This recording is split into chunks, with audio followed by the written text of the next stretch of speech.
오늘의 말씀은 우리가 계속해서 에베소를 통해서 이제 교회 정치에 대해서 이렇게 말씀을 나누고 있는데요. 참 재미있는 게 우리가 방문할 도시 중 하나가 에베소입니다. 터키에. 아셨습니까?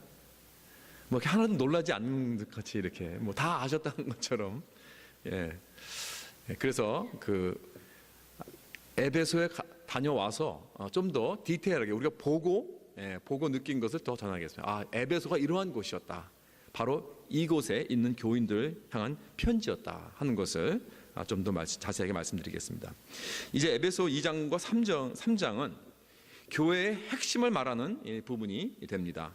교회가 이 세상에서 볼 수 없는 것들을 보여주고 이 세상에서 할 수 없는 것들을 할 수 있는 것이 교회라는 것을 이제 이렇게 보여주는 그러한 능력을 우리는 소유했다는 것을 우리는 보기 원합니다. 여러분, 교회란 세상 단체와 다릅니다. 달라야 합니다. 세상에서는 서로 상대하지 않았던 그러한 관계가 이제 교회에 들어와서는 우리가 서로 모든 담을 다 헐고 우리가 하나가 되어서 화평하고 참 새로운 그러한 모습으로서 새로운 공동체를 만들어가는 것이 바로 교회입니다. 오늘 본문에서 그 인류의 문제를 이렇게 말해주고 있는데 그리고 또 해결책이 무엇인가 그것을 또 말해주고 있습니다. 그 다음에 어떻게 하면 이 해결책을 우리가 가질 수 있는가 하는 그러한 말씀에 대해서 나누겠습니다. 첫째로 여러분, 인류의 가장 큰 문제가 무엇인가? 그것은 여기 본문에 나와 있습니다. 14절에 보니까 원수된 것, 곧 중간에 막힌 담이라 그랬어요. 이게 인간의 문제입니다. 원수된 것, 곧 중간에 막힌 담. 영어로는 wall of hostility. 여기 원수된 것이라고 번역된 단어 굉장히 참 강한 단어인데 이것은 증오한다는 얘기입니다. hatred. 아주 강한 그러한 증오, 경멸함 이러한 뜻입니다. 여기 본문에는 누구와 누구와의 그 관계가 이러한 원수지간이 되었는가? 그것을 여기서 본문에서 누구라고 말하냐면은 예를 들어서 유대인과 이방인입니다. 이 온 민족은 모든 이 세계의 민족들은 사람들은 두 가지로 나눠질 수 있습니다. 유대인과 이방인. 유대인과 유대인 아닌 모든 민족들, 즉 이방인입니다. 뭐 우리 한국 사람도 그렇게 나눌 수 있죠. 이 온 세상은 두 가지로 나눌 수 있다. 한국 사람과 외국인. 그렇죠? 그런 건 뭐 그런 거와 똑같은 컨셉이죠. 11절을 봅니다. 그러므로 생각하라. 너희는 그때 육체로는 이방인이요 손으로는 육체에 행한 할례 받은 무리라. 칭하는 자들로 할례를 받지 않은 무리라 칭함을 받은 자들이라. 그러니까 에베소 교회 안에는 이 유대인들도 있었고 또 이방인들도 있었습니다. 교회 밖에서는 이들이 전혀 상종을 안 합니다. 절대 상종 안 합니다. 서로 원수지간입니다. 그러나 교회에 들어와서는 이제 어떻게 됐다고요? 새로운 모든 담을 다 헐고 새로운 사람으로서 하나가 됐다는 얘기입니다. 이 놀라운 일입니다. 교회 밖에서는 일어날 수 없는 그러한 현상이 교회 안에서 일어나고 있다는 것입니다. 그런데요, 지금 이 원수가 된 두 사람을 이 할례 받은 자도 할례 받지 않은 자들인데 왜 교회 밖에서는 이러한 일이 일어났는가? 예수 믿기 전에는 왜 이러한 일이 일어났는가? 사실 이스라엘 사람들은요, 하나님에게 특권과 축복을 받은 사람들이었습니다. 알다시피 우리가 구약을 보면은 이스라엘 사람들은 하나님의 선민입니다. 선택된 백성입니다. 하나님께서 그들에게 선지자를 주시고 율법을 주시고 성전을 주시고 하나님의 임재하심과 인도하심과 함께 하십니다. 놀라운 축복의 백성입니다. 이러한 귀한 이 하나님의 이 축복과 특권을 가지고 무엇을 했는가?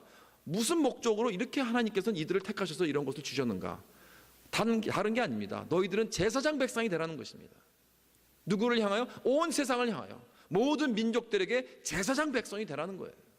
그래서 하나님의 빛을 선포하고 하나님의 유일하신 하나님이 오직 그들의 소망이라는 것을 보여준다는 거예요. 그러한 삶을 통해 그들의 백성을 통하여서. 그래서 온 이방 백성들이 이스라엘 사람들을 보고 하나님을 볼 수 있는, 하나님으로 돌아오는 그러한 목적으로 이러한 놀라운 축복을 주셨는데 이들은 그것을 가지고 뭘 했다고요?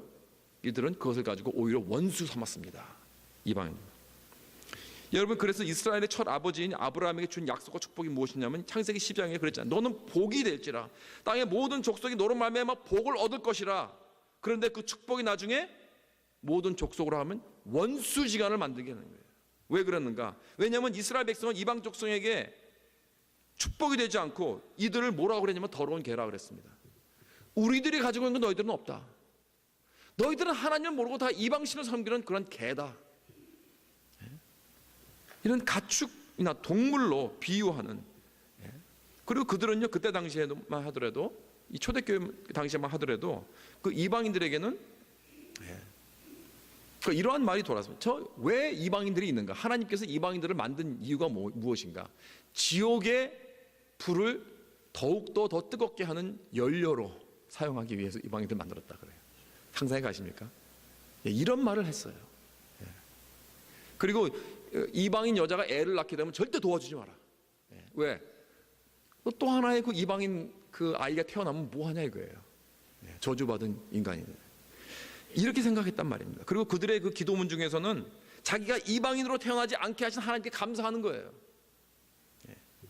지금 여러분, 이 유대인들은 뭐하고 있는 것이냐면 자기들의 정체, 자기들의 아이덴티티를 확고하게 세우고 있는 거예요. 어떻게? 부정적으로. 나는 저 사람들 아니다. 우리는 저 사람과 다르다. 이거예요.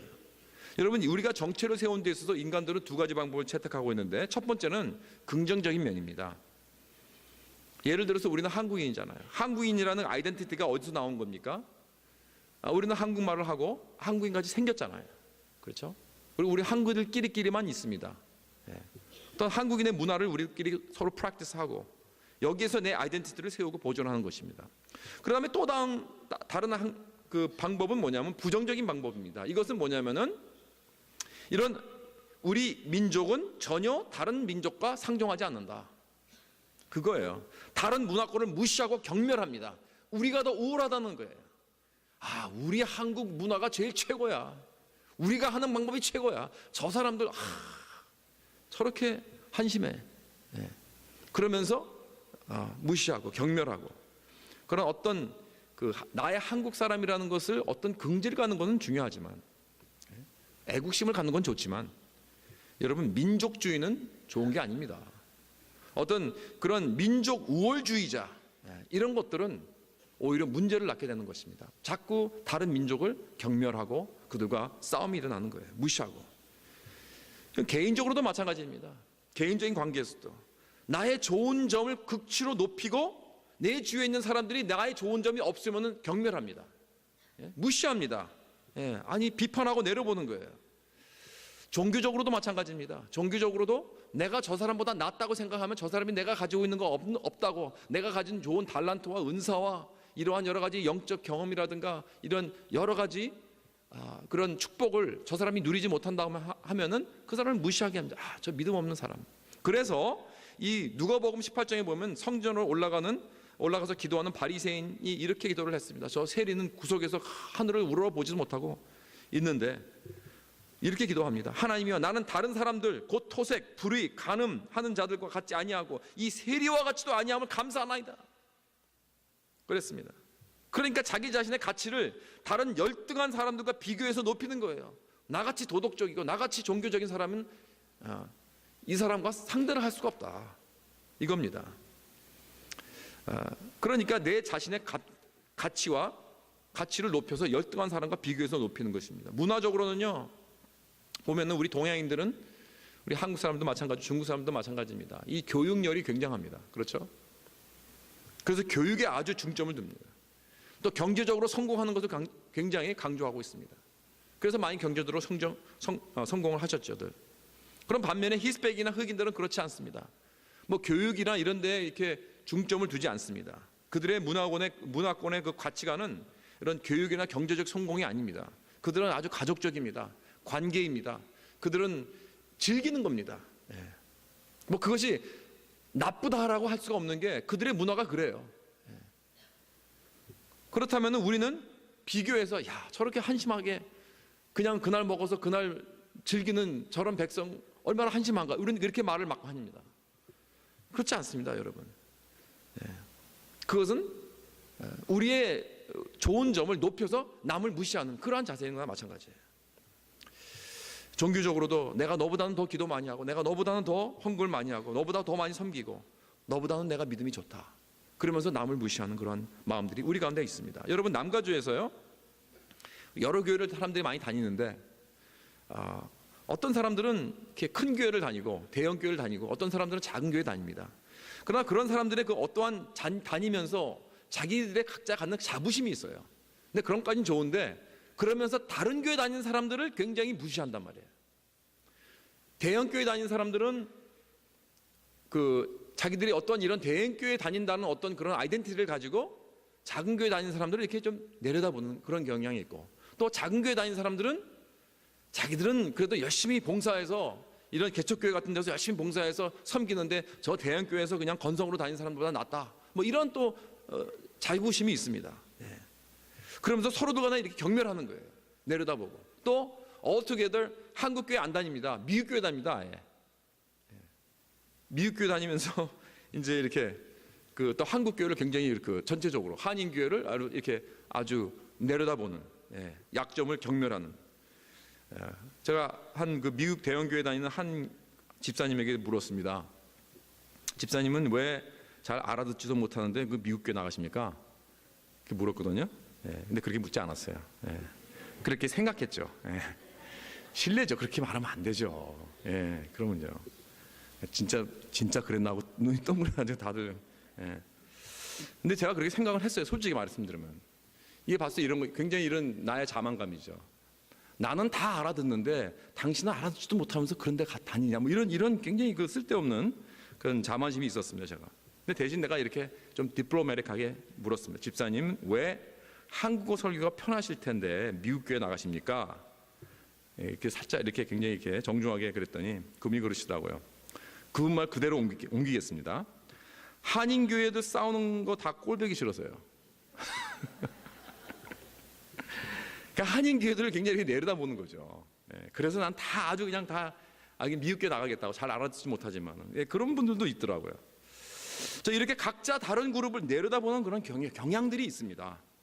이건 문화적으로도 그래요. 문화적으로도 우리의 시간관념이라든가 이런 게 다 달라요.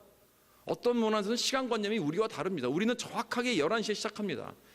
시계를 보면서요, 딱 몇 초 가면 이제 탁 올라오시는 거예요. 이렇게 정확하게 시작해요. 정확하게 초를 맞춰가지고. 그렇죠? 저는 왜 우리 교회는 그런 게 없는지 모르겠어요. 어디 교회 가니까 여기서 이제 초가 이게 10초, 9초 이렇게 해가지고 딱 시작이 되는 게 있거든요. 그럼 얼마나 좋은데, 그럼 다 시작하잖아요. 알 수 있잖아요. 왜 안 하는지 모르겠어요, 우리 교회는. 근데 anyway. 그런데요, 제가 멕시코 저기 오하카를 갔더니 거기서 이제 어떻게 민박을 하고 그 다음날 이제 주일날 돼가지고 예배를 하러 가야 되는데 제가 이제 말씀을 전해야 되니까 10시에요. 예배 시간이 10시예요. 근데 그 교인이, 멕시칸 교인이 10시가 거의 다 됐는데 교회를 안 가고 저를 데리고 동네 돌아다니면서 인사를 시키는 거예요. 동네 사람들한테. 이 미국에서 코리아노 목사님 왔다고 자랑스럽게 막 인사시키면서 집 다니면서 그 개들 무슨 소, 양 이런 거 다 인사시키더라고요. 난 지금 속으로 발을 동동 구르고 있는데 지금 10시에 예배가 시작인데 저기 걸어가려면 한 15분, 20분 걸려야 되는데. 그래서 제가 잘 하지도 못하는 이제 스페니쉬로 이 10시 아니냐고 DS 뭐라죠? 아오라 너 뭐 이렇게 막 그러면서 그랬더니 오케이 그러면서 이제 천천히 가더라. 이게 10시 반이나 한 11시쯤 다 도착을 했는데 가니까 예배가 시작이 아직 안 됐어요. 분명히 내가 10시로 알고 있는데 다 알아. 10시 아니냐고 예배가. 그러니까 10시래요. 근데 11시가 다 됐는데 왜 예배를 시작하는지 별게 다 있더라고요. 별 군데가 다 있더라고요. 그래가지고 제가 이런 데가 있나. 우린 정확하게 막 맞춰가지고 찰같이 시작하는데. 근데 그 사람들은 그런 게 중요한 게 아니에요. 10시면 한 11시쯤 모여서 예배를 드리더라고요. 그리고 시간관념이 전혀 없어가지고 1시간에 딱 끝나는 것도 아니고 2시간, 3시간을 해요. 예배를. 말씀하고 찬양하고 또 간증하고 또 보고하고 또 찬양하고 말씀 전하고. 그래가지고 제가 굉장히 당황을 했는데 이 사람들의 문화구나. 이 사람들은 시간 맞춰서 10시에 가는 게 중요한 게 아니고 나를 데리고 관계를 맺는 거예요. 소개하고 인트로듀스하고. 이게 더 중요하다는 거예요. 그게 잘못됐나요? 여러분, 잘못되고 잘된 건 그게 아닙니다. 틀리고 맞는 게 아닙니다. 이게 그 사람들의 문화입니다. 문화. 우리보다 열등한 예배를 드리지 않았습니다. 절대로. 이런 선교지에서 예배를 드리고 나니까요, 그 다음에는 이제 우리 교회로 돌아와가지고 이렇게 생각하는 게 뭐냐면 이제 가끔 늦게 지각하는 사람들이 있잖아요, 예배에. 그런 사람 좀 이해가 되더라고요. 혹시 남미에서도 오신 분들이 아닌가? 아니면 문화적으로 난 나랑 다를 거야, 아무래도. 그전에는 그냥 막 저렇게 게으른 사람이 있나? 그리고 어떻게 하나님 무시하고 뭐 이랬는데 조금 이제 이해를 하겠더라고요. 예. 여기서 늦게 오신 분들 놓고 말하는 거 아닙니다, 저는 그냥. 예. 근데 문제는 뭐냐면은 내 문화의 강점과 좋은 점을 높여서 다른 문화권인 사람들을 무시하고 내려다보는 게 문제입니다. 다른 사람은 그래서 비교해서 미개하다고 하고 경멸합니다. 이런 자세가 문제라는 것이죠. 유대인들은 이렇게 다른 민족에게 경멸하고 개라고 그러고 상종을 안 하고, 그러니까 그 다른 민족들은 뭐 합니까? 어떻게 받아들입니까? 어떻게 반응합니까? We hate you back 그러는 거예요. 같이 경멸하는 거예요. 우리도 그냥 그 사람들도 유대인이라고 막 치를 떨어요. 그러니까 유대인들이 가는 곳곳마다 어느 커뮤니티든지 미움을 받고 핍박을 받는 것이죠. 그러니까 이러한 어떤 그 계속해서 이러한 사이클 오브 그러니까 이러한 그 악순환이 계속되는 겁니다. 내가 저를 내려다보고 저 사람들도 그걸 받은 느낌이 있죠. 모르나요?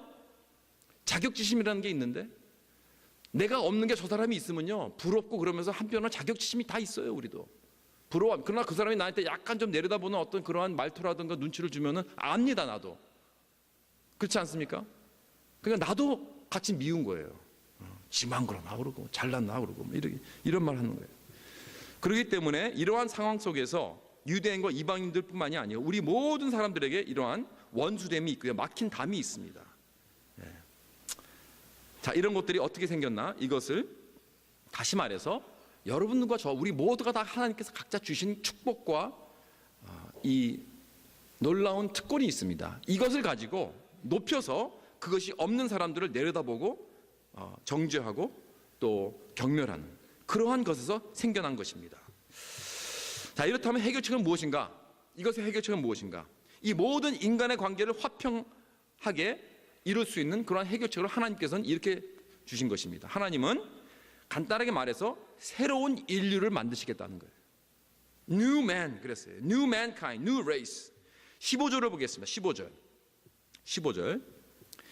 15절에 보면은 법조문으로 된 계명의 율법을 폐하셨으니 이는 이 둘로 자기 안에서 한 세 사람을 지어 화평하게 하시고 그랬습니다. 그렇죠? 한 세 사람이란 뭐냐면 새 인류를 말하고 있는 거예요. 새로운 사람, 새로운 민족, new kind, new people.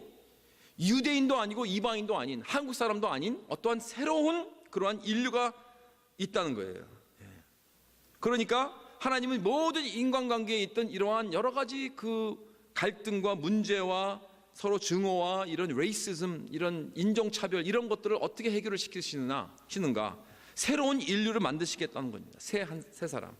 바로 이것이 교회인 줄 믿으시기 바랍니다. 여러분, 이거 정말 큰 작업입니다. 새로운 민족.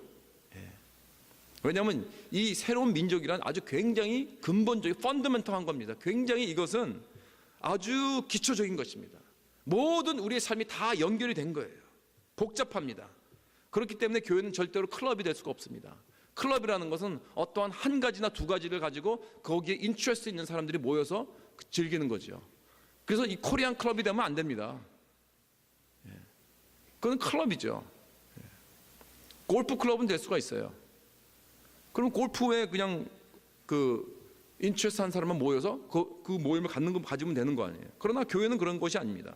그런 어떠한 무슨 관심사, 어떠한 무슨 한 거 가지고 그걸로 통행하는 어떤 그러한 클럽이 아닙니다.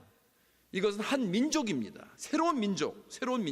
한 민족이 한국 민족이 아니고 미국 민족이 아니고 유대인이 아니고 이방인이 아니고 새로운 민족.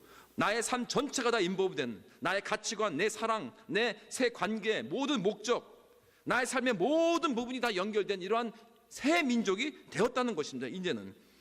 그래서 아주 기초적이고 아주 강한 그러한 크리스천 민족입니다. 크리스천 민족.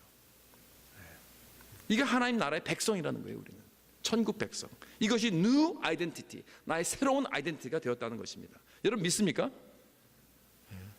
잘 믿지 않으시는 것 같아요. 그래도 나는 한국인입니다. 나는 한국인은 먼저요, 크리스찬이 세컨입니다. 그렇게 생각하세요? 예, 그걸 말씀해 드리고 있는 거예요. 그렇지 않다는 거예요. 예. 왜냐면 내가 한국 사람이면은 한국 사람과 통행하는 그런 연결이 많이 있죠. 편하죠. 예.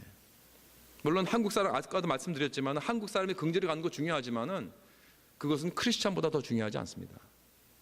예. 이걸 중요하게 생각해야 돼요, 여러분. 여러분, 내가 아무리 내가 같은 동족이라도 같은 음식을 먹고 같은 말을 하고 같이 뭐 서로 이야기를 나누고 모든 가치관을 갖고 이러한 동족이라도 영적으로 통하지 않는 그런 난 크리스찬이라면요, 차라리 외국인이라도 내가 말도 통하지 않고 문화도 완전히 다른 외국인이 길가에서 만난 사람이라도 그와 나와 통하는 게 더 많습니다. 더 커넥션이 있다는 것입니다. 이걸 아셔야 돼요. 이걸 깨달아야 돼요. 우리 한국 민족들은 굉장히 민족성이 강해가지고, 예, 이거 붙잡고 있는 분들이 너무 많아요. 우리 크리스찬들도 이거 문제가 되면은 막 시험 받아요. 그런 분들이 많더라고요. 잘못된 생각입니다. 예. 우리는 먼저 크리스찬이고 그 다음에 코리안입니다. 믿습니까? 예. 그래서 어떠한 사람도 제가 뭐 나는 이제 친구도 그런 친구가 있는데 같은 때에 이민 와가지고 국민학교 때 이민 와가지고 여기서 같은 학교 나오고, 예, 여기서 같이 자라고 고등학교도 같이 나오고 대학교도 같이 나왔어요. 근데 크리스찬이 아니에요. 나랑 너무나 잘 뭐 여기 뭐 그때 당시에 뭐 70년대에 뭐 이민 생활 뭐 다 너무나 잘 압니다. 같이 다 지냈으니까. 예, 그런 분들 여기 계시죠. 예, 또 통하는 게 많이 있죠. 그러나 영적으로 통하지 않아요. 믿지 않으니까. 그 사람보다, 그 친구보다 내가 아무도 모르는 생판 모르는 저 네팔에서, 예, 그냥 하루 한 끼 그냥 콩만 먹고 아주 찌들게 가난 먹으면서 아기 하나를 키우는 홀 어머니가 크리스찬이라면은 그 사람과 나와 공통점이 더 깊고 더 많다는 것입니다. 이걸 알아야 돼요, 여러분. 왜냐하면 우리는 새 인종이기 때문에.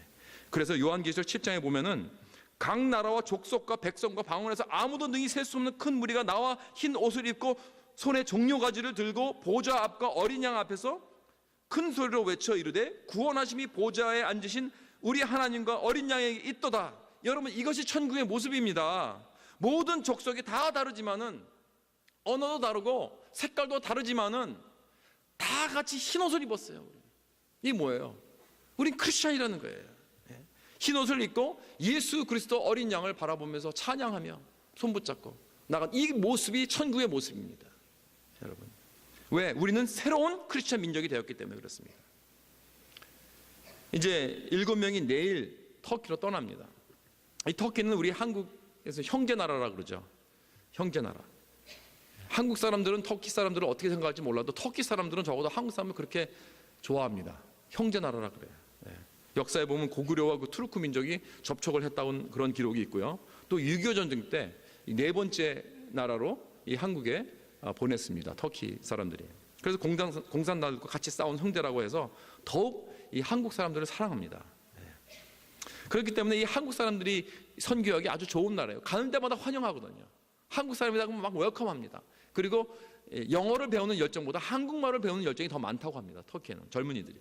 그리고 뭐 한류가 뭐 굉장합니다, 굉장히. 한류의 그 인기가 거기도. 그러나 터키는요, 한국 문화와 완전히 다른 나라입니다. 언어도 다르고 문화권도 다르고 종교 이슬람권에 있는 90% 이상이 이슬람권 사람들입니다. 멀리 있는 나라입니다. 그리고 터키에 있는 크리스찬들 우리들보다 더욱더 많은 핍박을 받고 있습니다.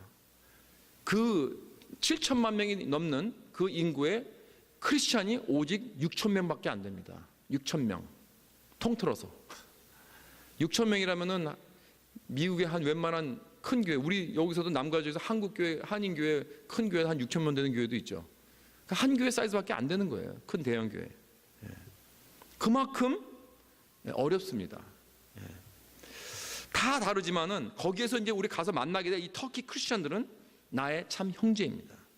비록 언어가 다르고 피부 색깔이 다르고 모든 것이 다르지만 우리는 친형제보다 더 깊은 관계를 맺을 수 있는 영원한 형제입니다.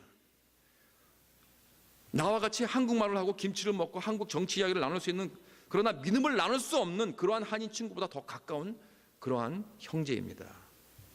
여러분, 이걸 기억해야 됩니다. 나는 먼저 크리스찬, 그 다음에 한국. 먼저 크리스찬, 그 다음에 뭐 1세고 2세고 1.5세고.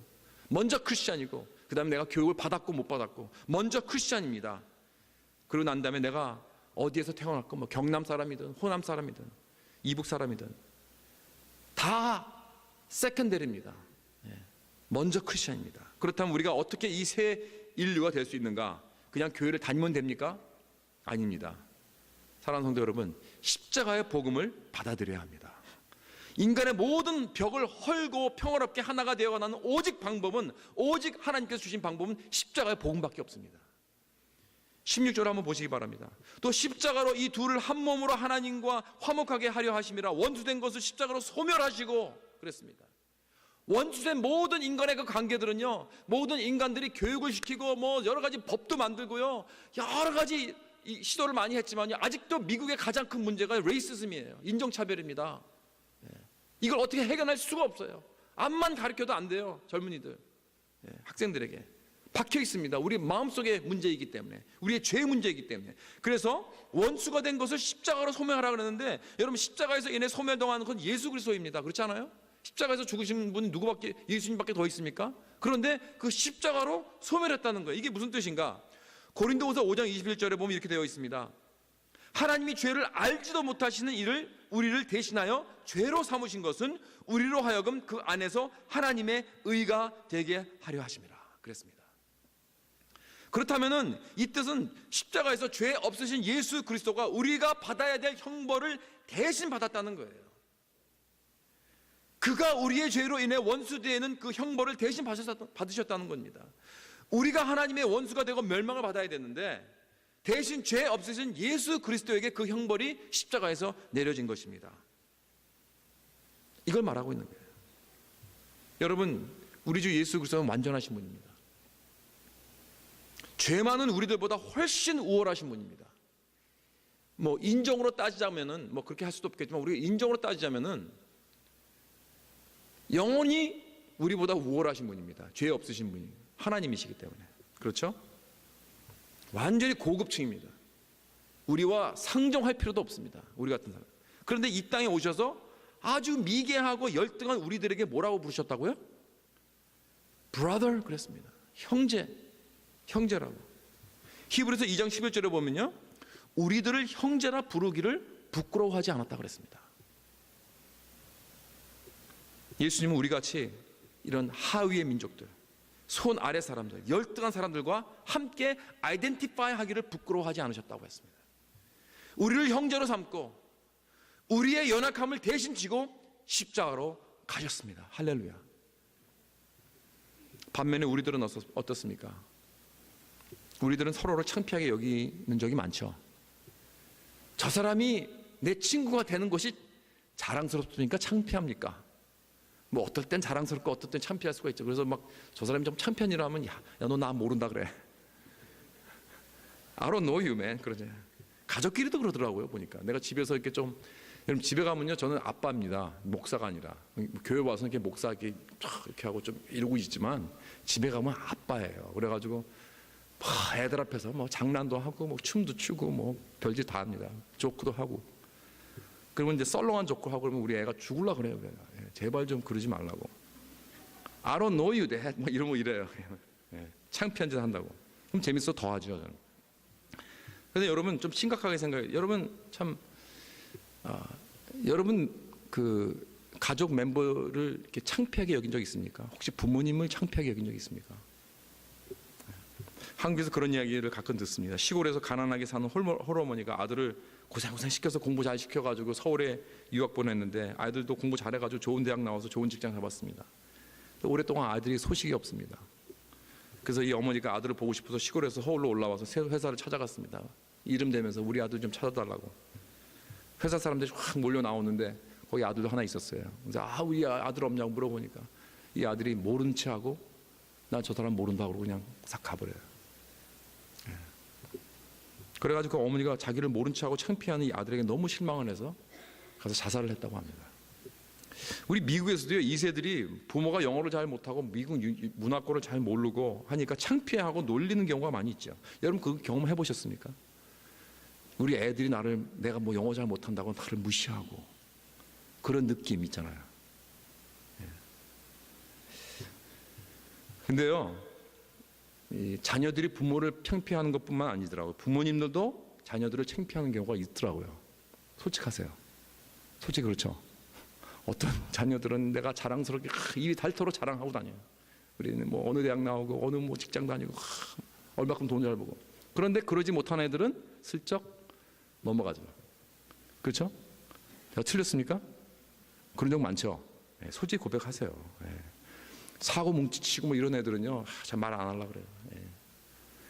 그러니까 옛날에는 뭐 아주 족보에서 아예 이름까지 없애버리더라고요. 무슨 이렇게 족보에 빛나지 못하면은 제명을 해버리잖아요. 그러나 우리 하나님은 우리에게 그렇게 대하지 않는단 말이에요. 예수님이 나에게 형제라고 하십니다. 내가 잘나서 형제라 그런 게 아니에요. 나같이 못난 사람들도 예수님께서 나를 형제라고 부르기 부끄럽지 않다고 그랬어요. 예수님. 여기 구약에서 여호와 하나님이 자신을 부르실 때 나는 아브라함의 하나님, 나는 이삭의 하나님, 그리고 나는 야곱의 하나님이라고 그랬습니다. 근데 그거 좀 이상합니다. 아브라함의 하나님, 이삭의 하나님까지는 이해가 되는데 야곱의 하나님이라. 여러분, 야곱은 그 이름 자체가 속이는 자입니다. 그리고 야곱 그 삶 전체를 보세요. 얼마나 형편없는, 인격적으로 형편없는, 속이고 치령하고 이런 거 일삼는 자 아닙니까? Until he met God. 야복강에서 하나님과 씨름해가지고 거기서 하나님을 만나고 나서 하나님께서 새로운 이름을 주셨습니다. 이스라엘. 네. 야곱이 이제는 이스라엘이에요. 그런데요, 하나님은요, 이상하게 야곱을 부를 때 나는 이스라엘의 하나님이라고 그러지 않고 나는 야곱의 하나님이라고 그러십니다. 이건 무슨 뜻인가? 왜 자기 자신을 이런 야곱의 약한 그 야곱의 하나님이라고 아이덴티파이를 시키신가?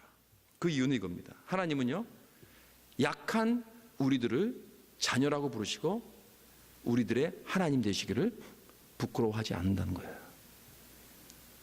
우리와 함께 아이덴티파이 하신다는 겁니다. 이것은 마태복음 1장에 나오는 예수님의 족보와 같습니다. 그 족보에는 네 여자의 이름이 나옵니다. 이 과거에는요, 어느 족보에도 여자 이름이 나오는 법이 없어요. 그 자체가 이거는 뭐 놀라운 일이죠. 그러나 또 이 더더구나 이 여자이들의 이는 어떠한 여자들인가? 창녀들입니다. 창녀예요. 뭐 이스라엘 사람들이 경멸하는 모함 여자예요. 시아버지와 동침한 여자예요. 간음한 여자예요. 이러한 여자들을 이름을 갖다가 족보에다 올려놓으셨어요. 예수님은 무엇인가? 예수님은 이러한 자들과 아이덴티파이 하기를 부끄러워하지 않으신다는 것입니다. 여러분, 예수님은 가장 높으신 분입니다. 가장 고귀하신 분입니다. 가장 가치가 있는 분이십니다. 그러나 우리 중 아무리 과거에 어떤 짓을 했다 하더라도, 어떤 배경의 사람도 정말 얼마나 냄새나고 촌스럽고 무식하고 어글리해도 나를 그냥 지나치시면서 I don't know you 라고 하지 않으신다는 거예요. 사랑하는 성도 여러분, 십자가가 내 삶에 들어오게 난 후는 이렇게 모든 것이 바뀝니다. 그전에는 내가 사람들과 성정도 안 하고 내가 내 자신 뭐가 잘난 것처럼 하지만은 십자가가 내 삶에 들어오고 난 후에 모든 것이 다 바뀝니다. 나 자신을 보는 그 관점도 바뀝니다. 나는 겸손해질 수밖에 없습니다. 십자가에서. 그리고 남을 보는 관점도 바뀝니다. 저 사람을 위해서 하나님께서 아들을 보내주셔서 십자가에서 예수 그리스도가 돌아가셨다. 저 사람을 위해서. 존귀한 생명입니다. 그렇다면 내 주위에 있는 어떤 사람들이 있어도 그를 부끄러워하게 여기지 못할 것입니다. 그들이 얼마나 냄새가 나고 얼마나 피부 색깔이 다르고 얼마나 교육을 못 받았고 나와 클래스가 문화권이 다른 사람이라도 이 복음의 능력은 나를 구원할 뿐 아니라 인간 사이에 있는 모든 벽을 허물게 하는 능력이 있는 줄 믿으시기 바랍니다. 세상 사람들이 할 수 없는 것을 우린 교회는 이걸 해야 돼요. 그런 공동체가 되어야 합니다.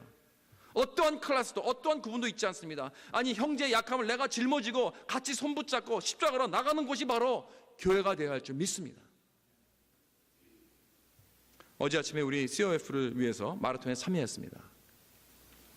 우리 교회에서도 많은 분들이 참여해 주셔서 너무 감사를 드립니다. 뭐 한 500명이 왔는데 뭐 거의 반이 다 우리 COF 옷을 입고 있더라고요. 그래서 저는 10K를 뛰려고 그러다가 이제 5K 거의 다 왔는데 10K 쪽은 절로 가라 그래서 갈라 그러다가 제가 말았습니다. 선교를 위해서 참았어요. 그랬는데요, 5K도 저는 거뿐히 할 줄 알았는데 죽는 줄 알았습니다. 왜 이렇게 5K라고 한 3마일밖에 안 됐는데 나중에 무릎이 아프고요. 와, 어떻게 이렇게 힘드는지. 뭐 안 해보던 이런 뛰기를 하려니까 너무 힘들더라고요.